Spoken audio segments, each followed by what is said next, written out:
I mostly describe myself as an executive team coach. So I work a lot with management teams, mostly Series A and Series B. I do work with some bigger companies. I work with Nike. I work with two global energy businesses. But most of my work is with startup management teams because that's what I know. So that's how I would describe myself most of the time. That's your work self. That's my work self. What's your other slash more whole self? My other whole self, I'd probably say intensely curious. I'm someone that loves ideas more than anything in the world. I love reading. I love weird art, dance. I love things that make me stop and take a pause and kind of reframe maybe mental models that I have. I just went to see the Yoko Ono exhibition right now at the Tate, and it was incredible. So much of her art made you stop and was so playful and had little mind games and instructions. And outside of work, I think I love that. I love discussions, people, ideas, community, my family. Yeah, that's me outside of work. Surfing, climbing. Of course. What did you take from Yoko Ono's gallery exhibition? Did you question any of your existing mental models? I think the thing that I loved most about it was the playfulness and the stopping someone in their day-to-day routine, in their day-to-day story, and making them question something, a shift or a transformation. So I'll give you an example. So she has like these maybe 100 teeny little instructions written, and you read them, and you're in an ideal world supposed to go and do one. And one of them was, I'm assuming you then didn't go do which I didn't go do them, but one of them was take a mirror or a piece of glass, smash it, and send the fragments with a little note to random addresses. Okay. Totally strange and out of the box. And I read it as an instruction, and it's so playful. It's funny. It made me laugh. I was like, what? As if that's an exercise. I thought you were going to come out and say, like, and the deeper meaning behind this smash mirror or glasses, X, Y, or Z. It's just, okay. There's a whole stand with these 5 or 6, like, black bags. And the piece of art is called Black Bag. And anyone can just take one of these black bags and put it on their head and step on stage. And that's the art. In the middle of the Tate. Wow. And you had old grandpas and grannies and little kids putting on these black bags. And you watch it, and it looks interesting. They're like Dementors. Sometimes it's funny, sometimes it's kind of scary, but it's such a playful thing to stop someone in the middle of their day and make them rethink a normality. An easier description of this is I watched a documentary about Einstein recently. And he said when he was 4 or 5, his dad gave him a compass. And he was looking at the compass, and he couldn't believe this little needle was so determined in its pointing north. And the fact that we have magnetic poles that affect this teeny little needle. And for him as a 4-year-old or a 5-year-old, that was his portal to wonder. That was his entry to mystery. And I just think that is so important for anyone who wants to be a leader, to be able to stop people and invite people into mystery, into hope, into wonder. And whether you're Michelle Obama, Gandhi, Yoko Ono, any great leader, Steve Jobs, what they're able to do is help people stop for a minute and open a portal to wonder, to mystery, to dreams. And that exhibition did that for me. It was so playful, so wacky. I love that. Yeah. So then, thinking of incorporating wonder and playfulness more into life, what did it make you think of when you recognised how playful Yoko Ono's gallery was, and you heard this anecdote about Einstein and the compass? Is there an area of life that you immediately jumped to and thought, oh, I really want to incorporate more playfulness and wonder into this area of life? And then the counter question to that is, where is somewhere that you didn't think of incorporating wonder and playfulness? Well, the answers are linked, but for me it was 100% work, and these exec offsites that I do and these full company offsites that we do. There was a couple of exercises there that were so interactive and again stopped you in your tracks. And one of them was this huge wall and a little station next to it with notepads and paper and brown sellotape. And the instruction was to write a note to your mother and put it on the wall. Picture a huge wall, maybe like 10 meters long, covered in thousands of notes of people's little notes to their mother. Now, that's playful, that's fun, that stopped me. On a full company retreat, I might not do people's mother, but I might say, I want you to write a letter of gratitude to someone in the company, and I want you to put it up on a wall. That's playful. You know, a 200-person company. Imagine the wall of little notes of gratitude. Could be based on the company's values, could be based on a colleague helping you out, a leader that pushed your career. Things like that are these mini interventions and stop you in your normal day-to-day routines and push you to think something or feel something. Quick 10-second pause to say that our newsletter is the highest value per sentence in your inbox. We share systems, prompts, and scripts that you can use today, because content without action is just noise. All the links in the description. Now, let's get back to the episode. The thing that rings true for me listening to you is about becoming more present. These things like grab our attention and keep them for quite a long time. Like social media grabs our attention and then we like scroll. And these feel like they're a lot more human-centered and they're a lot longer lasting and present-focused. Where do you feel like you need to be more present-focused in life at the moment? It's a great question. I think in a lot of areas of my life. I think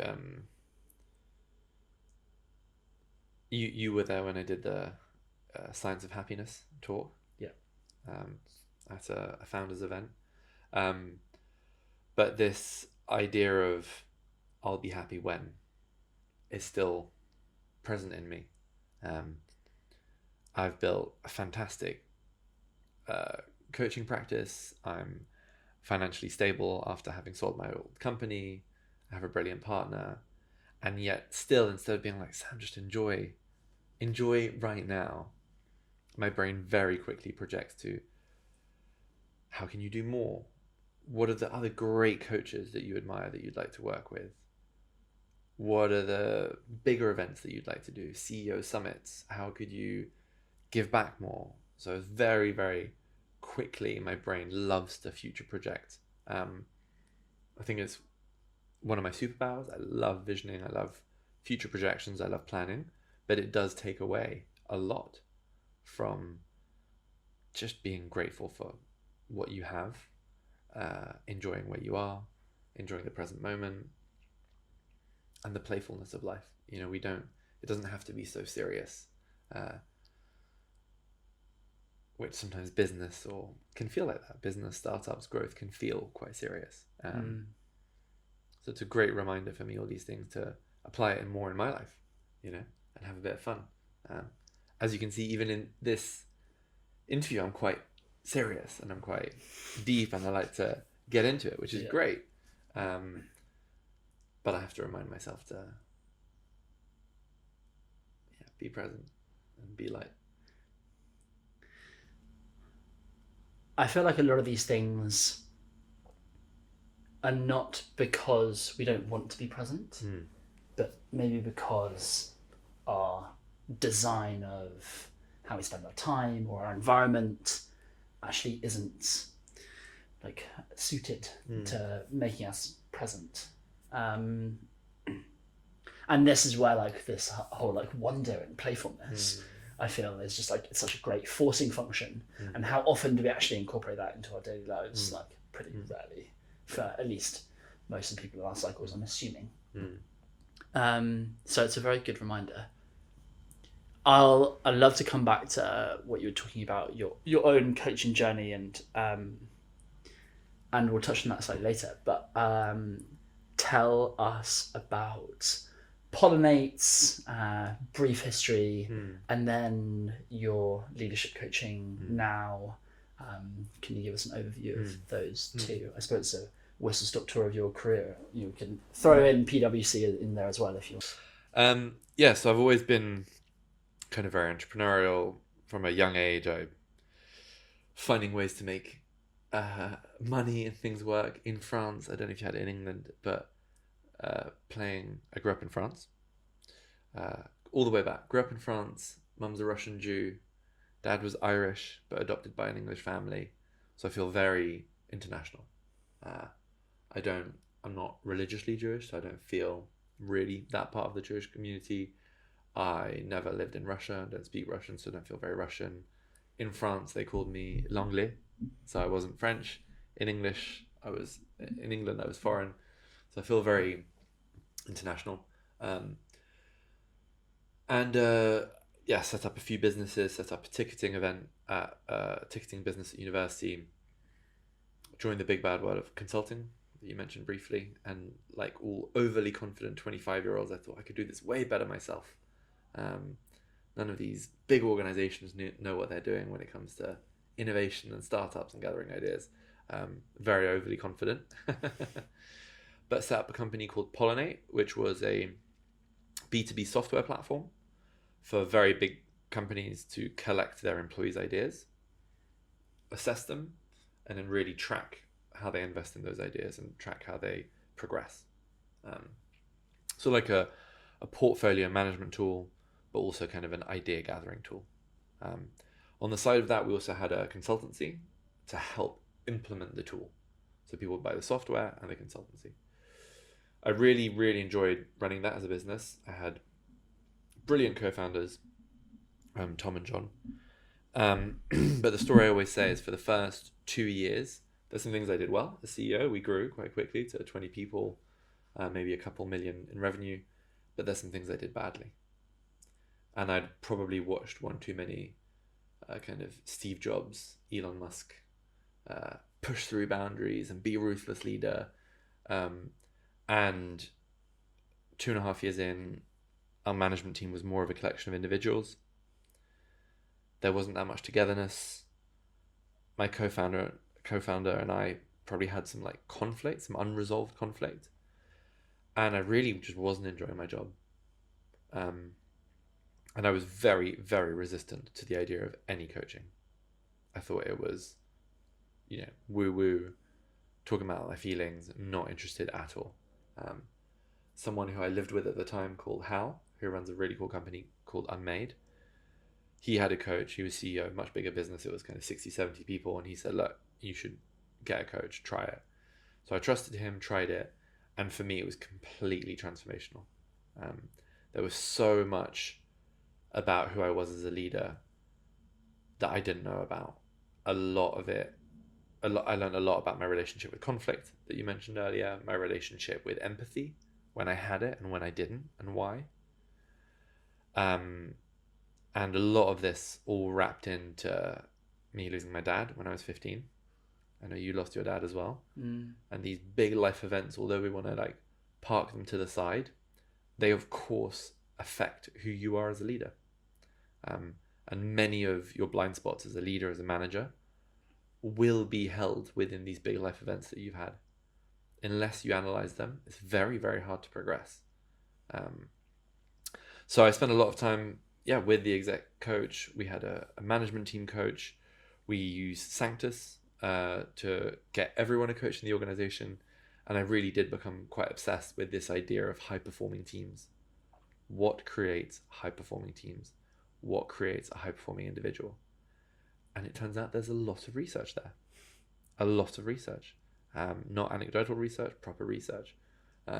Google spent a huge amount on Google Project Aristotle, searching for the pillars that make high-performing teams.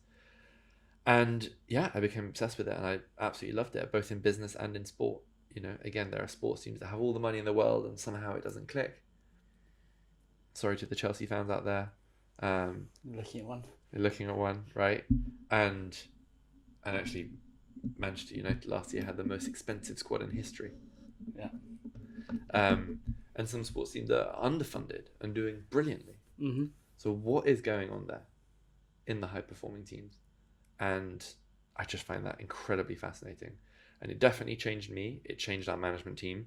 And it meant we were able to grow the business and eventually sell it to PwC. So it's a fantastic ending for me, for the company, for Pollinate. And yeah, after that, I took some time off. I got a van and did a bit of van life and surf life. Thought I was going to build another business, but I spoke to my coach. He said, you love this stuff, you should retrain as a coach. For thinking it might be kind of a thing that I do for a year or 2 years while I find the next startup. And here I am 3.5 years in, and I absolutely love what I do. And I actually think I'm much better as an executive team coach than I am as a CEO. And I think I enjoy it more. So that's me. That's my journey. Wow. Thanks for sharing. When you look back on you as a CEO of Pollinate, and now you're training CEOs, how do you look at your past self? It's a great question. There's some things that I did well. So in some practical stuff for any manager or any leader, I think there are 5 pillars, right? Number 1, I call your identity piece. So this is like, who are you as a leader? What are your strengths? What are your weaknesses? How well do you understand yourself? And also, what's your purpose? What does it mean to you to become a leader? Why do you want to do it? Right? This is for yourself. It doesn't matter what company you work at. You'll probably do several companies or work at several companies. But to know why you care about managing well, why you care about being a good leader, what's your identity, is the first pillar. That, I think... So just to clarify, what's your identity with regards to managing, or how you show up as an individual at work every day? How you show up at work. Yeah. I usually work with leaders, managers, and execs. So for me, it's usually, who are you at work as a leader? Why do you care about being a leader, right? Yeah. First part is identity. Second part is directing. How good are you at goal setting, right? Making plans, tracking KPIs. So identity, directing. The third one is coaching. Powerful questions, deep listening, empowering others. The fourth one is reinvigorating. So the person that puts the energy in, that can come in and lift the team, right? And the final one is performance management. So there are 5. Identity, directing, coaching, reinvigorating, and performance management. Those to me are the 5 key pillars of any good manager, any good leader, any good exec. And you can rate yourself 0 to 10 on each. AJ, 0 to 10 on each. Where do you think you would be? So identity. Is 10 fully aware and 0 is completely unaware? 10 is I'm amazing at it. But I'm confused as to how I can be amazing at identity. My why. Self-knowledge. Self-knowledge. Right? Knowing your strengths, knowing your weaknesses, knowing why you do what you do, knowing how you want to show up, who you want to be. How good are you at that? I'm pretty good at that. I've done a lot of investing in my own awareness and personal development and understanding why I am the way I am. So what would you call it in terms of a score? An 8. An 8. how could you get to a 9? What could you do in your life to get to a 9? Well, if this is regarding managing and leadership, I think learning on the job in lots of ways. So I don't currently have a team. I have had teams in the past, but they've rarely been full time. And so having co-founders, building a team, I think that would force me to. It would, I suppose, force a part of me that's less conscious and more subconscious. Yeah.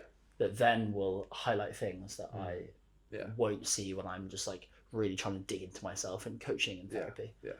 So it's like stretching that range of strengths or weaknesses with co-founders, with teams, expanding businesses, finding new blind spots, new opportunities, new strengths. Is that what you're saying? Yeah, it's almost like I think it's more so around putting myself in situations where I'm being tested. So put myself in stressful situations, put myself in conflict with people I'm trying to work with and collaborate with. Nice. That feels to me like it will highlight more things than anything else. Yeah. The second one? Great. So identity for me, when I was CEO, I would have probably given myself a 5 or a 6. Maybe a 6. I knew my strengths and weaknesses, but I didn't necessarily know what kind of leader I wanted to be. Okay. And I started probably more pushy. And I think I ended up more as a collaborative ideas empowerment leader. But I think throughout that process, I probably wasn't scoring that high yet on. And I also had no idea what my strengths and weaknesses were. I was 26. I knew I was good at ideas and brainstorming, but I didn't know if I was good at empathy or detail or what to delegate, how to delegate. So that identity piece, I'd probably say I was a 6. Next one. How did you go from a 6 to whatever you are now? Honestly, my exec coach helped me a huge amount. My exec coach and also my team, I had a fantastic, at the end of Pollinate, we really did have an incredible management team. Our head of consulting, Sophie, taught me a lot. The other kind of director of consulting, Callum, was incredible. He studied philosophy. So I think the actual team helped me a lot. Our CTO, Ben, was just incredible. So the team helped me a lot. Experiences helped me a lot. And having an executive coach to help me integrate all of that was just incredibly helpful. Okay. So that's pillar 1. Yeah. Pillar 2, directing. So this is goal setting, OKRs, KPIs, what experiments, how long they should take. Also pretty happy with that. Love setting goals, love setting a direction, love breaking them down into smaller, more manageable chunks. So probably not as aware as the identity part. So I'd give myself maybe a 6.5. But happy. If you were to give yourself advice to how to get to a 7.5, what would you do? Quick 25-second pause, talk about how startup leaders are athletes of the mind. And just like an athlete, you should treat your health as your number 1 priority. You can't show up for others if you're depleted. You can't pour from an empty cup, which is why my friend Dan's company, Heights, is a partner of the show. Heights are the world's best brain and gut supplements. I've been taking Heights for a couple of years and I feel like an elite mental athlete. It's a bit of a no-brainer. Click on the link in the description and start reaching your heights. Right, back to the episode. At the moment, my goals are entirely with myself. I don't have a team. I'm working for my own sake. And so I want to bake in stronger accountability that I'm hitting goals and I say I'm going to do. I do what I'm saying I'm going to do. And there are repercussions to me not doing the thing I say I'm going to do. Sort of manufacture those even if they don't necessarily exist from an external perspective. So I've heard about things like you can give, if you say, let's say, if I say I'm going to release 300 videos this year and you say, okay, what happens if you don't? I mean, technically nothing happens. However, if we make a deal that I will have to donate £1,000 to Charity. an anti-charity. So let's say like £1,000 to the Trump administration. Wow. That's a much stronger motivator than to a charity. So I'm like, oh, okay. Oh, I really wish I don't have enough money to give away £1,000. But at least it's going to do a good cause. So AJ, if you don't release 300 videos this year, will you commit to giving £1,000 to the Trump administration? I really don't want to. Will I commit? This is probably more around accountability than goal setting. This is. But it's a great example of how accountability partners, how accountability mechanisms can massively push the execution of good goals. I would say yes, granted that I don't get a full-time job. If I do, then that will have to be the main focus. Of course. And this will have to take a back seat. And posting a video defined as including shorts and longer term content. How many will you post irrespective of getting a full-time job or not? 1 a week. So how many is that a year? It's 52 in a whole year, but it'll be like 45 or 40 or whatever it is this year. So why don't we agree you have to do at least 50, whether you get a job or not? Would you commit to that? That feels easy. Great. That feels so manageable. My intention is... I'll send you a WhatsApp on the 31st of December. Yeah, we'll be checking my YouTube. You mentioned something that sparked a thought in me. Difference between accountability and goals. Can you define them both, and what's the relationship and how they're different?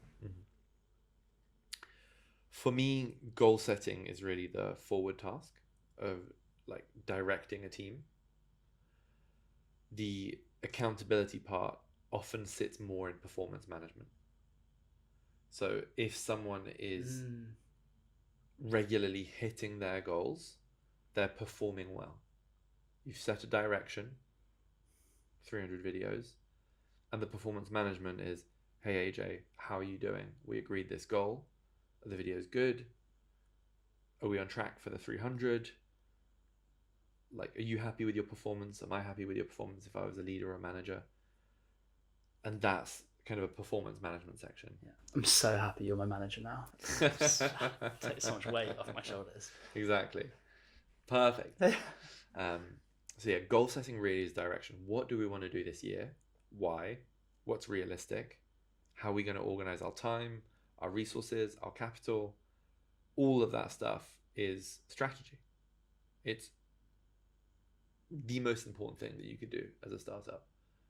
Set good goals, set good strategy, allocate time and resources in a realistic way to stuff that you know how to do, to explorations, to your hypotheses, the whole Andrew Crump unkillable core and explore. So that's all direction and goal setting. Something I speak about a lot is infinite and finite goals. And finite goals to me are less attractive and appealing as the infinite goal for various reasons that we can go into on another episode. How do you advise companies, which are different to individuals, how do you advise companies how they set their goals? What is an effective goal? What's an ineffective goal? Is it just as simple as like a SMART goal is a good goal? Or is it something more nuanced than that? I usually tell companies that there's goals at two levels. There's the kind of like really long-term goals. So I'm a big fan of kind of the master plan framework or the 5-step plan framework. Elon Musk uses it. So he's got part 1 for Tesla, part 2 for Tesla. I think he's writing part 3. He's got one for SpaceX. But really it's, this is where we want to be in 10 years. Step 5. What does this mean for step 4? Okay, if that's step 4, what does that mean for step 3? Okay, if that's step 3, step 2, we probably need to be there in 2-3 years. That's step 2. Okay, if we want to be there in 2-3 years, what do we need to do this year? So that's your kind of really long-term goals. Then there's the much shorter term goals, which is quarterly and monthly goals. I really like OKRs. We use them at Pollinate, introduce them to a lot of our big clients, and I'm a big fan of working with them with startups. But I always say I don't care what frameworks you use. So some people love 40X, some people love OKRs, some people just set SMART goals. Whatever you use, totally fine. They just need to be held properly and taken seriously. As soon as your goals become a bit irrelevant and people stop following it, you're not doing that well. It needs to be the heartbeat of the company every quarter. What is the one or two things? In scaling up, they use rocks, so that kind of big important goals. But what's the one or two big things that you're trying to do as a company this quarter? And based on those one or two big things that you're trying to do as a company, what does each department or team need to be doing to contribute to that? And that needs to be super clear. But the limiting factor in this example is the buy-in from people. You said whatever framework you use, as long as you have. Yeah, as long as you're bought in and you are integrating it into what you do. So monthly meetings or retrospectives have to be based on these goals that everyone's taken seriously, and that you review weekly or bi-weekly. Don't just write the goals at the beginning of the quarter. What I see a lot is people write goals at the beginning of the quarter, they're great, and 4 or 5 weeks in they haven't checked them once. Wow. Those are not good goals. So that's pillar 2, directing. Amazing. Pillar 3, coaching. What do I think of myself as a coach? I'm sounding so egotistical. I think I'm pretty strong as a coach. I have been doing peer coaching for the past 2.5 years or 3 years, and so just in terms of reps, I feel like I'm more than a novice, more than someone that hasn't ever done any coaching, i.e. being a coach, but obviously nowhere near your level of coaching where you've done it as a profession and put in thousands of hours. So it depends. But then again, I suppose this isn't about comparing to other people. It's only about how I feel in myself, right? Exactly. I have a long way to go, but I'm confident with it. I really enjoy it. So I'd give myself a 7. Yeah, fantastic. But actually, 7's a cop-out number. And so I'm going to do the uncomfortable thing and give myself an 8. Fantastic. So same probably when I was a CEO, again, you asked me to reflect on my journey. I'd probably say originally that was quite low, especially for the first 2-3 years until I got a coach. And then obviously after that, doing the full coaching training and now having coached, I think, over 100 founders, worked with 40, 50 companies, it's much higher. What do you give yourself out of 10? Now I'm probably like a 9. I think there are still some very senior coaches I'd love to learn from. Some people that have done it for a long time that have really helped people through big transformations, big shifts of awareness, of identity, of helping people uncover blockers, blind spots, narratives that they didn't know about. And I think there's some pretty incredible coaches out there, both executive and some people that are a bit more woo-woo, that do other stuff. There's coaches now specifically for reintegrating psychedelic experiences. Right? I'm not big into psychedelics, but like that would be, all kind of interesting practices there that I haven't learned about. People do visualizations. Your friend Maya, huge on visualization. So there's so many other practices to learn. There's a lot now being stolen from elite athletic coaching, F1 coaching, creating alter egos, loads of really cool stuff. Didn't you get compared to Lewis Hamilton's coach? I did the other day. Yeah, in running an exec dream retreat in Chamonix, and I got compared to Lewis's Hamilton's, which is what a compliment. So then if people wanted to go and research, let's say, focus on the executive coaches, are there any coaches that have a lot of very good content and resources out there that people can sort of start to dip their toe in the water? Yeah, well, we were talking about Eric partaker kind of before we started this, but he's got some great content out there on leadership. He's a fantastic coach himself, and I think he's doing several courses now, so he's definitely one to look at for sure. Freddie from House of Pop, again, incredible coach. Learn a lot from her. She coaches, I think, half of her coaching clients are VCs and funds, and the other half are CEOs and founders. Evgeny on transition coaching, stepping in and out of the CEO role. Lots of incredible people out there doing some amazing work. Number 4, reinvigorating. energizing people, right? There's always going to be times, crunch times, where it's really hard to like rally the troops or push through those boundaries. And as a leader, as a manager, you have to be the person that's leading that. I don't think any manager should ask their team to do something that they're not willing to do. Of course.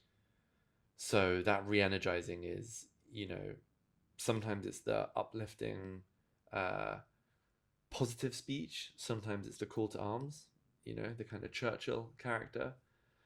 Sometimes it's just pushing through boundaries that you didn't think you could do as a team. The late night shifts that we have to hit the deadline.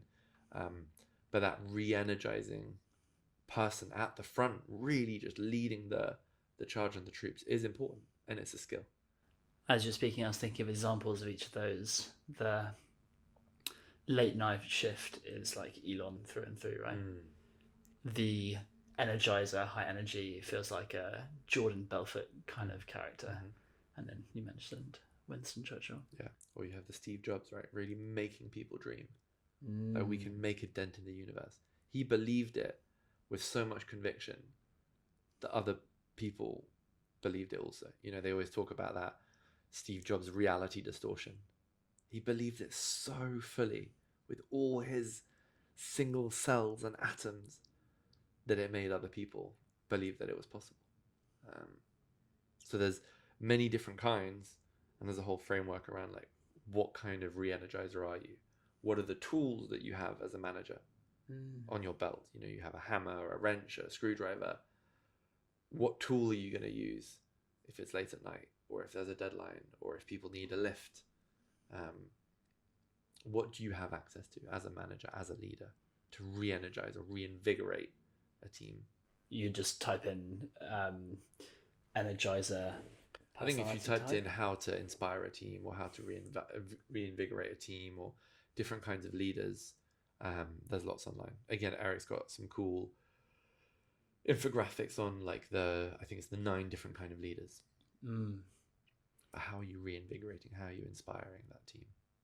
And I'm assuming the intention of each leader is to obviously have your superpower, but be able to tap into the different types of leadership. 100%. Depending on the circumstance. Yeah. And this is what I call leadership range.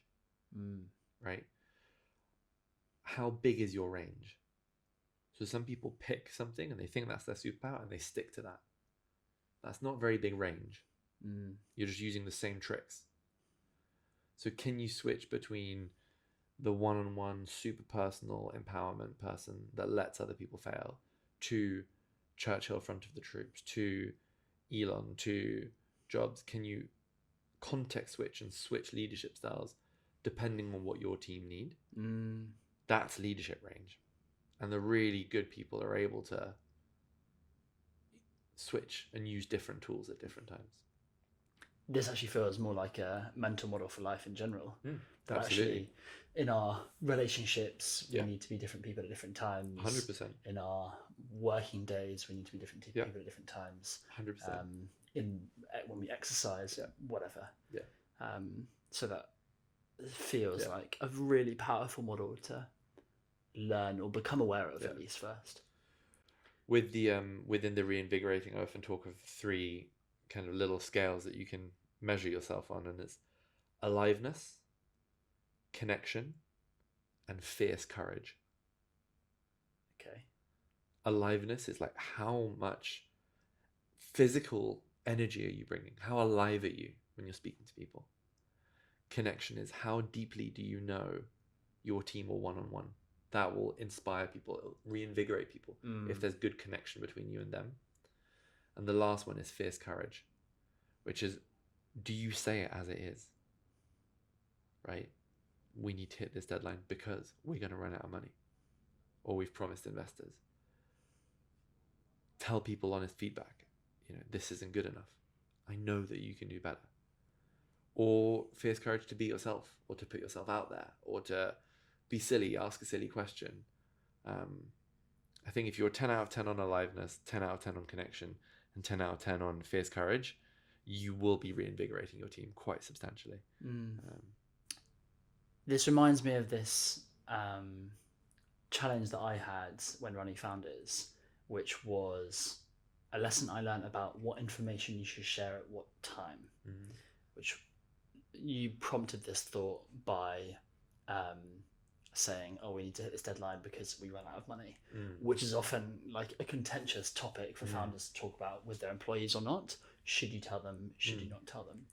And I made the mistake while running Founders of telling the advisory board that I was leaving, and I said it prematurely, and this was a learning example where Dan, Rob, and Luke were like, there are times as CEO you have to lie to someone's face, or at least like tell them white lie and not tell the entire truth, because that's what's best for the team at that point in time. Yeah.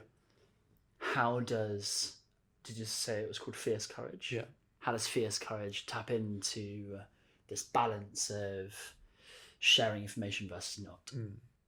I mean, it could be a massive part sometimes of not telling someone. It could be fierce courage. Really what we want to do is tell people, hey, we're leaving. Like, don't rely on me as much or whatever. Sometimes like taking one for the team is fierce courage. Sometimes. It really depends on what you know is the right thing to do deep inside you, and then doing it. That's fierce courage. That sometimes means letting people go. That sometimes means hiring someone even though we're scared of running out of money. It is so context dependent. But when you ask someone, what do you know to be true now that you will only admit to yourself in 6 months' time? Most people have an answer. So I'll repeat the question.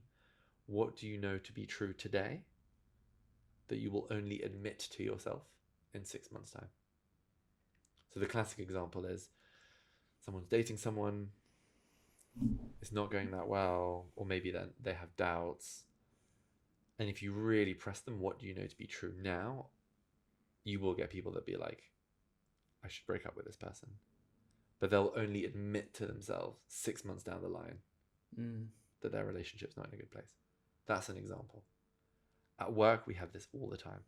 What do we know to be true right now that we will only admit to ourselves in 6 months' time? Our product's not working. Our tech team is under-delivering. We need to fire this person. I need to be asking our investors for a bridge round now, not in 6 months' time. We need to downsize the team. All of these things. So fierce courage is often very, very context dependent. I'm trying to think of my answer to this question, and I am struggling. What do I know deep down now that I'll only admit to myself in 6 months?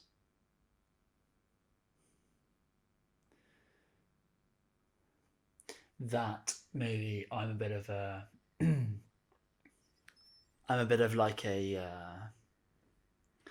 not a hopeless dreamer, but like I'm like, roll the dice, like it'll all be fine, it'll all work out in the end. Yeah. And that normally incorporates spending money. So the big mistakes that I made during Founders was I would commit to running 5 retreats a year when the previous year we ran 3. Mm. And I was like, it'll be fine. Like, I will sell them out. And it gets to retreat number 4, which is the challenging one, and it's 50% sold. Yeah. And the board look at me going, we've got a problem here. Yeah. And I'm like, nah, it's fine. Don't worry about it. Yeah. And it wasn't fine. We lost a lot of money on that retreat. Right. And it feels actually like I'm doing something similar here with creating content. Like, there are lots of people that put out content very consistently and get very little ROI. But I have this optimism where I'm just like, it'll work out, it'll be fine. You put in enough of the inputs, like it's a consistency game. But then again, I suppose that then requires being consistent longer than anyone else will be. Yeah. And we also know that there are lots of people that are consistent that don't have good followings. Yeah. They haven't played the game. They haven't sorted distribution. They haven't done enough of the tactical execution to get their content in the right places. What I love about that question is if you're saying, okay, I kind of know that now, then it's, what are you going to do about it? And what characters or what range, that leadership range, what might help you execute harder on that? So you might say, okay,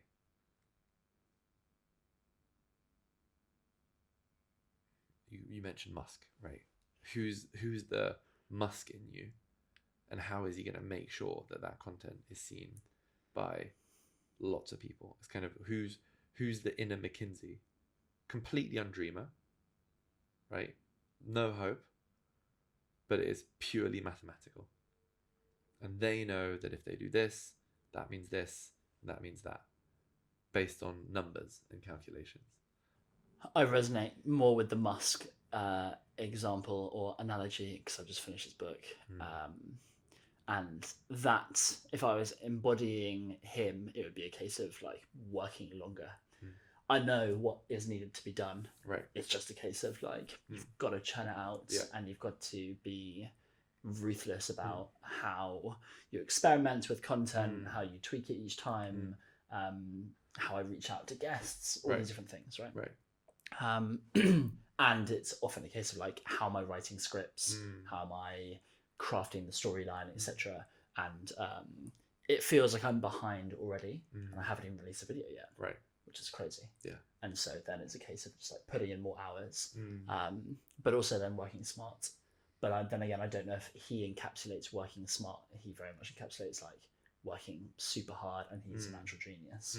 And so maybe working smart would be someone who's more of a systems thinker, but no one jumps to mind. Yeah. Anyway. Nice. Number 5. Performance management. Performance management. So performance management was my lowest as CEO. I think it's quite often people's lowest, although some people are excellent at it. And really, performance management is holding people, your team, and yourself to account for the goals that you set.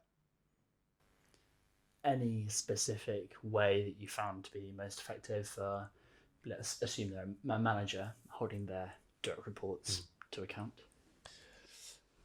I think the first one is having like being able to give good feedback. I would encourage all startups and all teams to get proper feedback training. Feedback is a skill. It's a skill that can be taught. It's a skill that can be practiced, and it is one of the most important things at work. Full stop. But I think if you have direct reports and they have clear roles and responsibilities, and you set clear goals with them, and you sit down regularly to have performance conversations, that's a very good start. One-to-ones can be super explorative, they can be coachy, they can ask big questions, but you also need to have performance conversations. At Pollinate, we did them like once a month. We'd be like, this is not a one-to-one, this is a performance conversation. What were the goals? What's your role? How do you think you're doing? How would you self-grade? Where do I think you're at? Are there any gaps? Are you overperforming, underperforming? It feels quite like a different texture to a one-on-one where you might say, hey AJ, how are you doing? How do you think the company's doing? If you were me, is there anything that you'd want to change in the team? Just more expansive conversations. But the performance conversations are often quite hard. Again, some people are, Elon Musk, for example, very high on performance management, probably low on the coaching front. Yeah. It's, you said you were going to do this, it hasn't worked, you should be fired, right? But it does mean he has a very, very high bar for excellence. There are incredible coaches that empower, but sometimes they're not very good at performance management. So really across the scales, there will be some tendencies where some people are very good at directing and brilliant at reinvigorating, but they're not very good at listening, asking deep questions, and coaching or performance management. So normally across the 5, there may be 2 or 3 that you're naturally very good at, and 2 that you need to work on.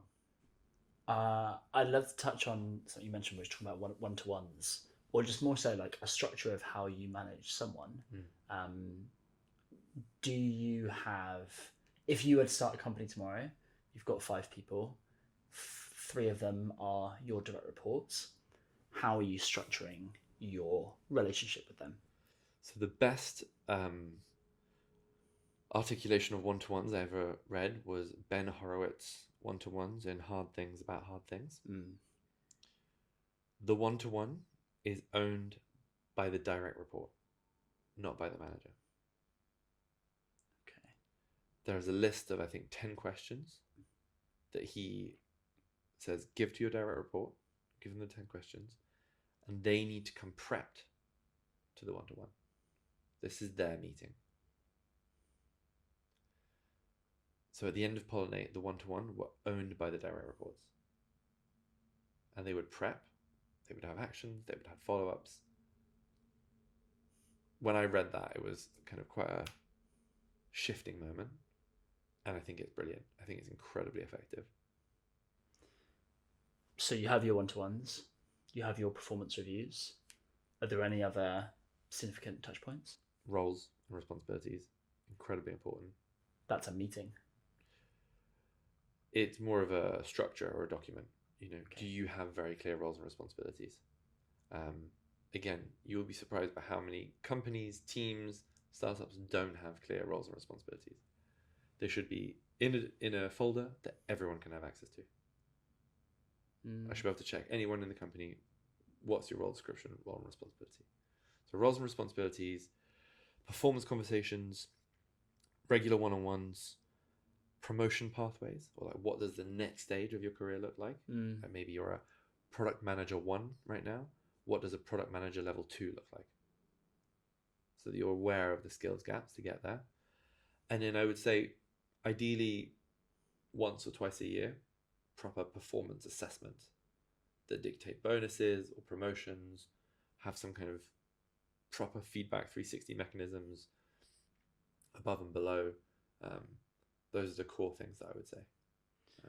So that performance assessment is once or twice a year.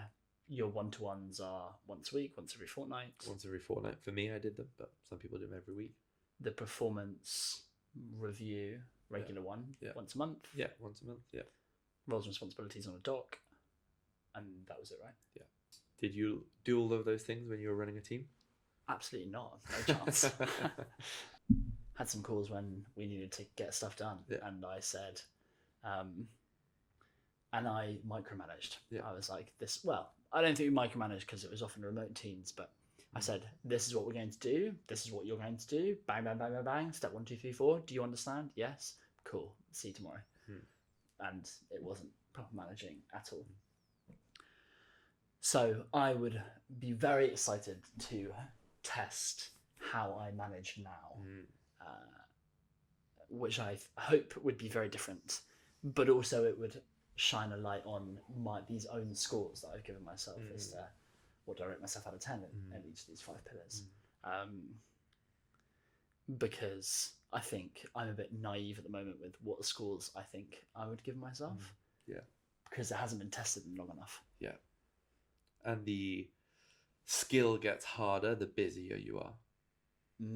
Because the busier you are and the more pressure and stress you're under, the more you tend to go back to your natural tendencies or behaviors. Like they call them learned behaviors, right? So there's a quadrant which is like superpowers. I can't remember. Superpowers, learned behaviors, unconscious something. But your tendency when you're busy and stressed is to go back to your learned behaviors. Yeah. Okay. Really interesting. Yesterday, we had our tribes training, and you said something which really rang true with me, which was so tribes, for those who don't know, is a group sharing circle where you have a format where you reflect on what has happened in the past month, what's happening in the coming month, and something is a positive and negative. It's usually your top 5%, bottom 5%, and then the emotion or feeling that's attached to each of those reflections. And you share in the group, and you pick a topic as a group to talk through in more depth, and then people share relevant experiences. Is that a good summary? Perfect. Fabulous. And you spoke about how, with each of the things happening in our personal life and work, we need to attach a feeling and emotion to it because it adds so much colour to the picture when describing it to someone else. But you said that we don't use feeling words at work, despite them being so core to us. Can you share a bit more on that and potentially why we don't use feeling words? Where are the boundaries? I would even go as far to say as we don't use feeling words a lot at work or in life. We use often non-descriptive words as it was fun. Like, how was your weekend? It was fun. Or how was your weekend? Got together with some friends, went to the pub, went for a walk, met Jeff and Jenny, had a lovely discussion, went to bed. Yeah. None of that had any feeling words in them. Same at work. Like, my manager has just given me a really hard project. Gonna have to work extra hours. Or like the product's changing a lot and we're under a lot of pressure. Feeling words would look like, we went for in personal life, we went for a walk in the park and I felt really connected to these friends. There was a lot of nostalgia there. I felt nostalgic because we spoke a lot about our past in university. It was bittersweet. There was some happiness there. I felt happy. I felt a little bit of sadness. And then we went to the pub and I felt knackered. We had some drinks, but I was exhausted. I felt a little bit distant, a bit removed. That paints a very different picture to the day. If I said, went for a walk in the park and we just laughed so much and I just felt so happy. I felt so good. And then we went to the pub, just felt like I felt so present. I felt so alive. Such a memorable night. Again, paints a different picture. Similarly at work, if we said, there's this massive project, I'm going to have to work late, feel so excited about it, right? We're going to put a big hustle in. This is the right thing to do. I'm motivated. Everyone's pumped. It's going to be hard work. Hopefully they give me an extra day off, but excitement. Or I got this big project at work and I feel bitter, angry, resentful, apathetic. Just adds so many different colors when we use feeling words. And we often don't, which is just very interesting. Why do you think we don't? I think we tend to be quite descriptive. And I think using feeling words can make us feel quite vulnerable or quite exposed. And it's just much easier just to be a bit descriptive. It's a less tiring thing to say, I went to the park and I went to the pub. Mm. Got loads of work on at the minute. Much easier to say. To check in with how we feel is usually takes more time, makes us feel a bit more vulnerable. And yesterday when we did that exercise with founders, 17 CEOs pretty much, and we did the check-in, how do people feel? A lot of people said, oh, that was hard. I didn't know how I felt. Or a mix, or couldn't describe it. So feeling words, I think, are slightly harder to reflect upon, but they add so much color, so much description. So what's an maybe not organic way, but what's a maybe natural way to incorporate this more in work? I think just trying to be aware of it. I'm not sure I wouldn't necessarily like to give a framework, do you know what I mean? But I think once you spot it and once you start practicing it, people get better at describing how they feel. So it's a muscle that we build. I suppose the same format, in a way, could be taken from this tribes update sheet, where you say at work, you're having your one-to-one, you're having your performance review. What tasks are you doing this month, or what did you get done? And you add a feeling column at the end of everything. Right. Like you can add, like you can do the ICE framework, importance, competence, ease, or you can do urgency and importance, the Eisenhower matrix, and then you also have the feelings column afterwards. Yeah, fantastic. Yeah, which could be interesting. Okay, this is amazing. Thank you. I'd love to switch gears now and learn more about you as an individual. And specifically, I selfishly have a question which it's for my future, but we share lots of similarities, a weird amount of similarities. You went to Exeter, so did I. You went through NEF, so did I. And you lost your dad when you were 15, and I lost my dad when I was 9. And the dissimilarity now is that you're about to become a dad. Congratulations. Thank you. Big one. I have thought a lot about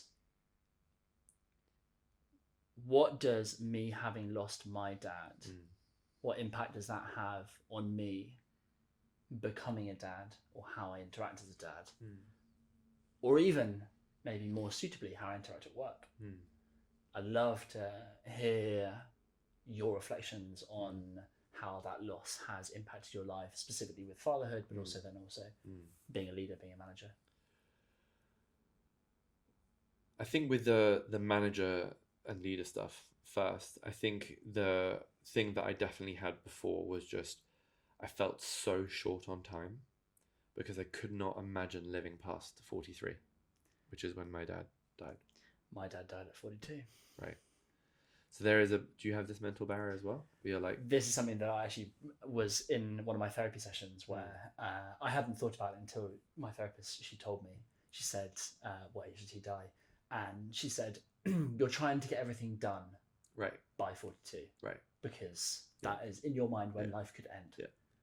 Again, conversation with Eric Partaker recently. Huge study. I think it's MIT, McKinsey. The average age of a successful growth founder is 43 or 44 when they start their business.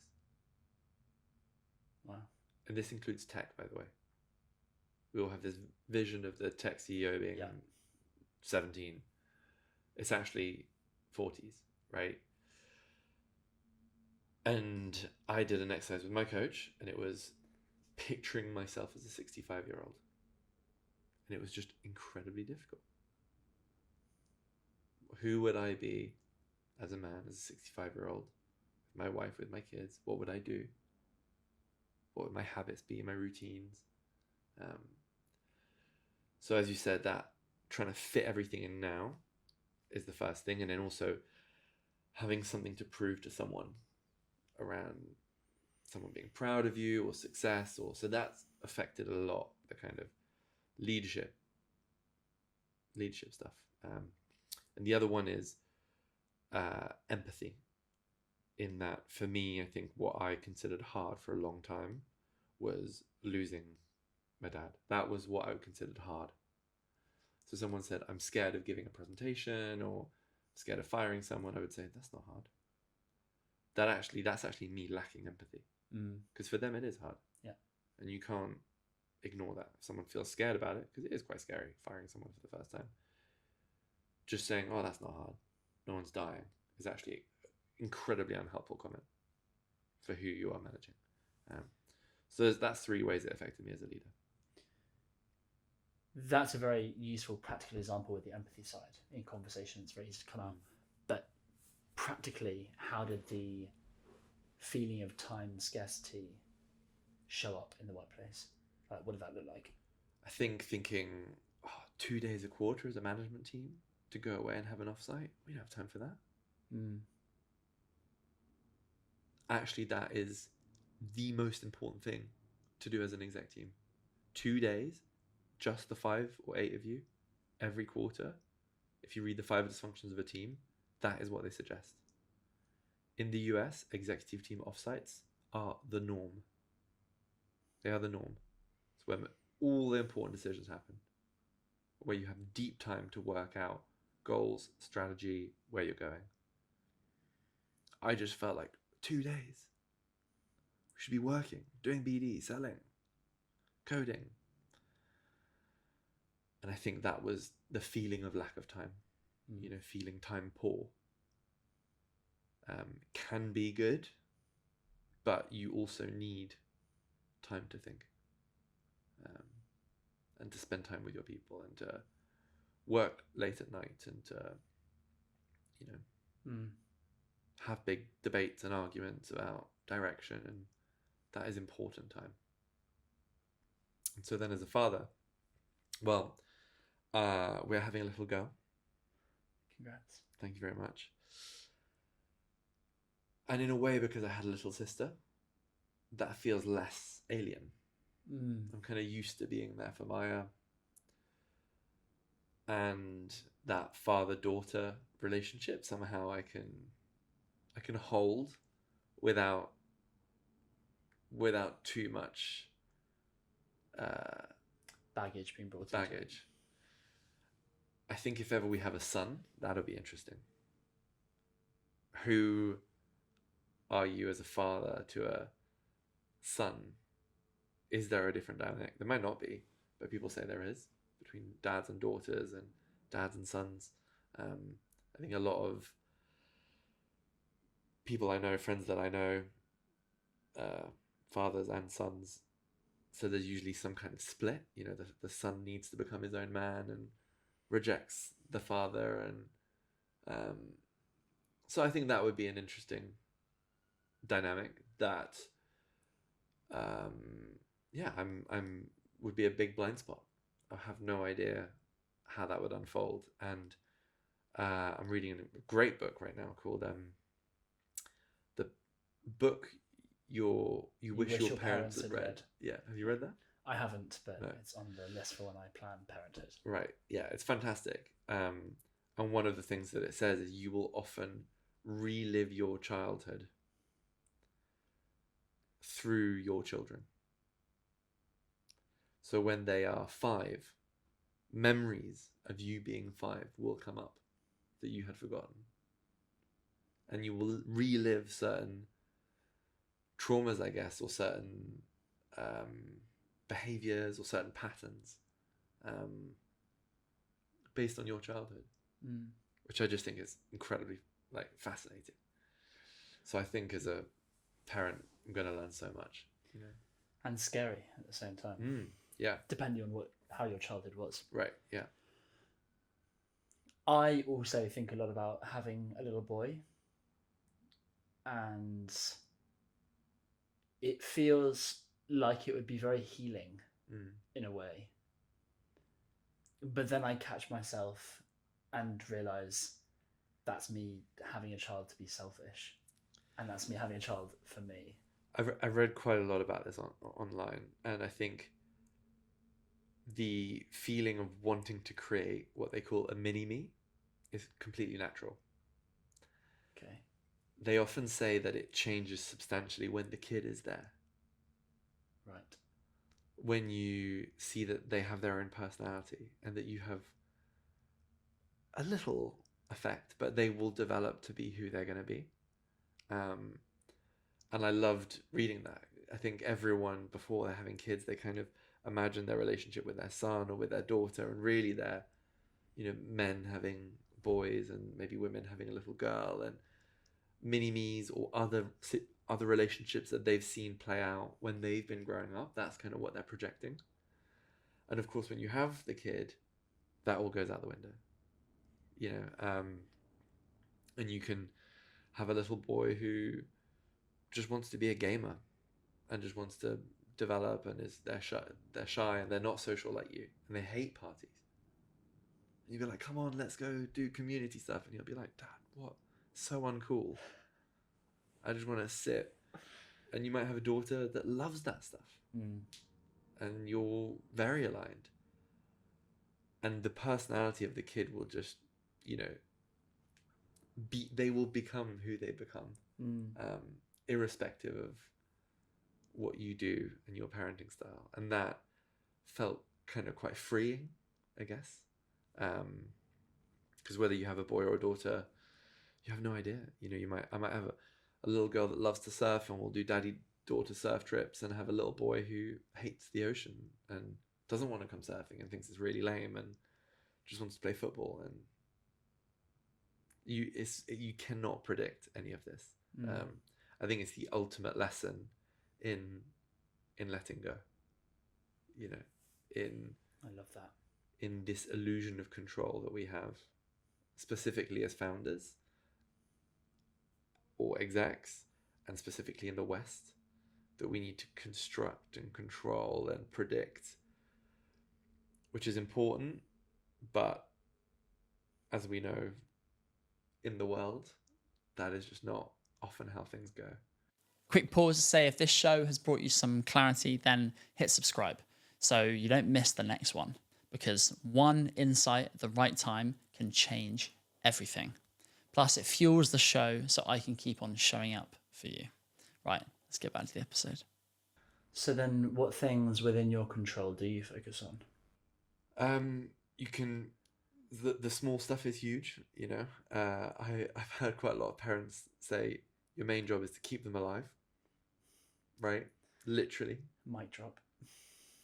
Which is just, you go, wow, okay, that's scary. And they're like, between 2 and 4, they're just constantly trying to kill themselves and grabbing huge pans off surfaces and trying to walk out through windows and climb on surfaces that are not supposed to be climbed on and walk in front of the road, and so I think practically keeping them alive, giving them unconditional love for whoever they want to be, supporting their interests, stimulating their minds with as much good stuff that you can give them, surrounding them by interesting people, your friends, acquaintances, other friends.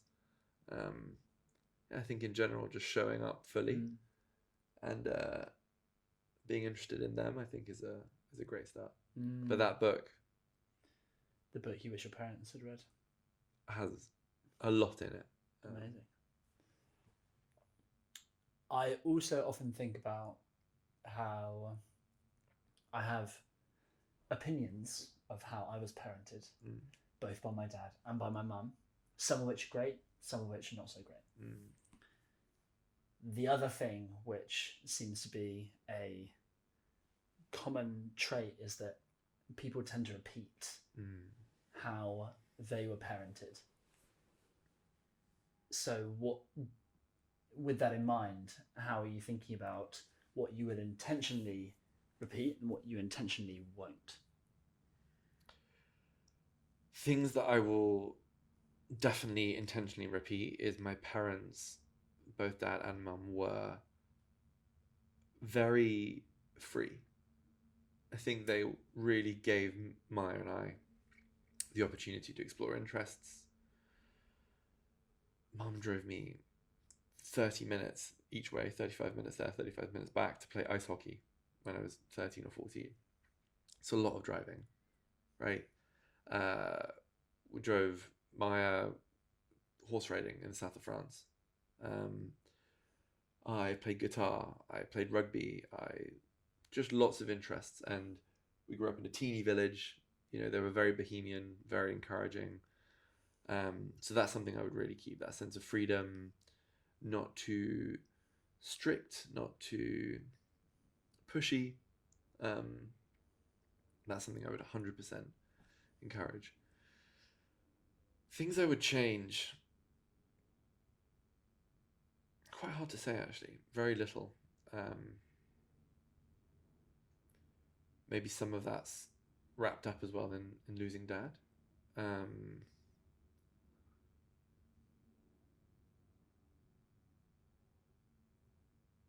Yeah, not a huge amount, I think. What do you mean by some of that's wrapped up in losing dad? Well, I think maybe because of that's such an incredibly hard situation for my mum, for your mum to go through. That, like, they did well, Yeah. If you have a normal family, both parents alive, maybe you can spot more mistakes in teenage years or spot more of the conflicts. But in the presence of death, all of that feels lesser, I would say. And my mum's also such a kind and loving person to me and all my friends. She's, mother to about 20 people, I would say, including our dear friend who runs ventures together, Tom Savage, who still claims my mum is his second mum and he's the son that she never had. Yeah. Yeah, that's what I mean. I think it's really powerful. I don't think I spend enough time giving my mum enough credit for having raised two boys as a single mum for 15, 16 years. Yeah, so hard. Crazy. Wow. You need to go. Probably have time for... Probably need to go, yeah. Time for one more question. Go on. Okay. One more thing you spoke about yesterday was this concept of Ubuntu. Can you explain what Ubuntu is and how that has changed your approach in life? So Ubuntu is an incredible... it's a philosophy. It's a philosophy to life. It's a Zulu word. It's a Zulu philosophy. And it was used by Nelson Mandela and famously by Doc Rivers, one of the greatest basketball coaches of all time. And really what it means is I am because we are. So it's the idea that you only really exist as part of a group. I love this philosophy with exec teams. I love this philosophy in friendship groups and just in life in general. We are part of groups and we're part of a society, and we only exist within that frame. It makes collaborating, sharing, paying it forward much easier when you realize that this isolated sense of self is often not the thing, is not the only thing that's going to make you successful. And I think you see this a lot with artists and creatives. They often come up in cohorts that help each other. In the 70s, you had the Chelsea Hotel in New York, right? Tracy Chapman, Jimi Hendrix, Warhol. They were all friends. They were all Janis Joplin. They were all supporting each other. They came up as a cohort. The French Impressionist artists. The French Impressionists, right? I am because we are. Great football players that push each other. Great rivalries. Manchester United versus Arsenal, Ferguson versus Wenger. Would they have been who they are without these great rivalries? In a sports team, the people that are willing to be more egoless for the team to win, to really act as a team. Even you watch the Michael Jordan documentary, just incredible, his sense of knowing he needed the whole team to perform, to win championships. Even if he was Michael Jordan and scored all the points in the world, he needed everyone to be pushing their absolute best. And he did a lot of coaching, a lot of after hours training with everyone. The coach, Phil Jackson, was incredible at creating that feeling of Ubuntu. You know, getting them to meditate at a time that no sports teams were meditating. Do rituals with burning hopes and fears, having themes for seasons. The sense of Ubuntu is really about creating that we, you know, and that you only exist within the structure of other people. Where do you feel like you can incorporate this more into life? Where do you feel like you could lose a sense of ego?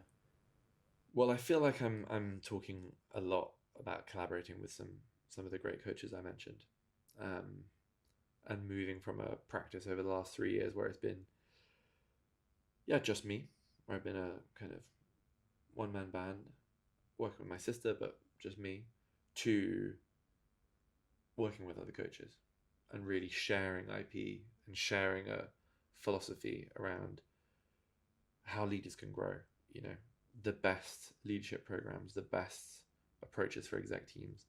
So that would be a really cool journey, I think, into I Am Because We Are. Thank you so much. Thank you. It's been amazing. Thank you. I really appreciate you coming and being the first one. Hopefully you this so is the start much. of a long journey. It's been great fun. Love it. Awesome, dude. Thank you so much. Thank you. Oh, it was fun. See what you do. Yeah.